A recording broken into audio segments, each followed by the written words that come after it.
It's not what you think. It's not what you think. I'm a 70-year-old American. And for most of my life, I've lived under this cloud of Islamophobia. I admit it. I bought everything that my government told me about Muslims, about Islam. And then, at 68 years of age, I'm led to the Quran. And I want to share with you something. Islam is the Quran. Read the Quran. If you read the Quran, not the other books, and don't indulge in conversations about Islam, just read the book. I can tell you, and I've said this a number of times, in all honesty, I held on to the teachings of Jesus for most of my life, and I still have them virtually written in my heart and in my mind and in my soul. I know the teachings of Jesus. The curious thing is the teachings of Jesus and the Quran don't seem to be at odds with one another. And I know you're going to say, well, what about war and this and that? But the only proof of what I'm saying can be found in reading the Quran in a language you can understand. It's not a big book.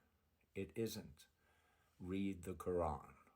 Now, this is really was the motivation for this. I had a comment in one of my videos where I'm reading the Quran, and I post it, me reading the Quran, not interpreting it, reading the Quran.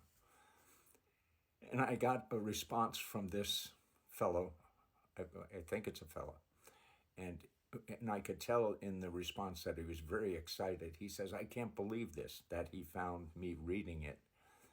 And he goes on, I think it's a he goes on to say, I've just begun reading, but I'm only in chapter 2. And I encouraged him, and then this was last night, and then I put down my phone, and I laid down, and something told me to reach out to him again.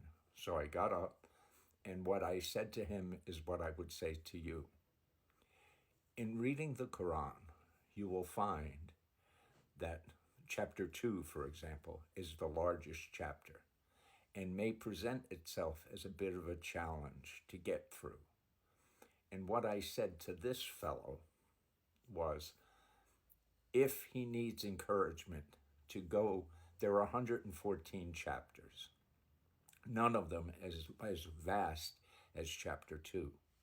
So I encourage this fellow, go to the back and read forward. Start at 114 and read forward if you need encouragement. This is to a fellow who says he's already in the midst of reading chapter 2. But that can get a little burdensome. So I wanted to encourage him. And that's what I'm suggesting to you also, with a little caveat to this. And that is, as I mentioned, I followed the teachings of Jesus all of my life.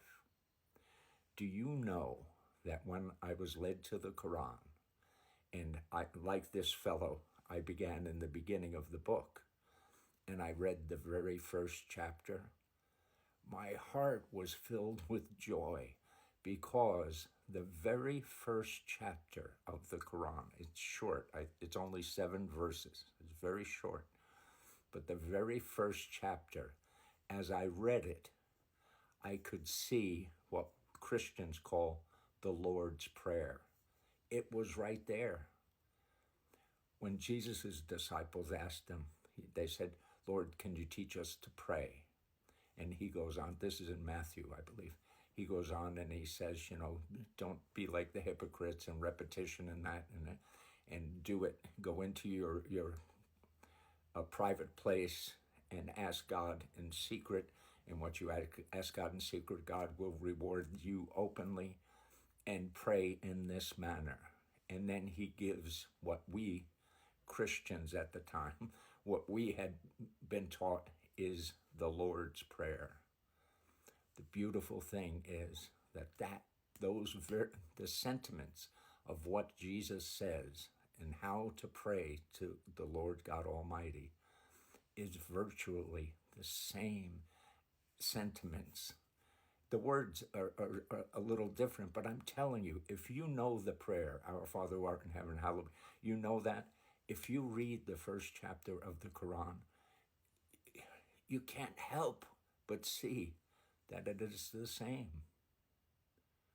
So I want to get us out of the America first, and I want to suggest unity for all. And one of the biggest obstacles, as I see it, is the attitude that America has towards Islam. And it's based on the actions of these people who call themselves Muslims. And I guess they are Muslims.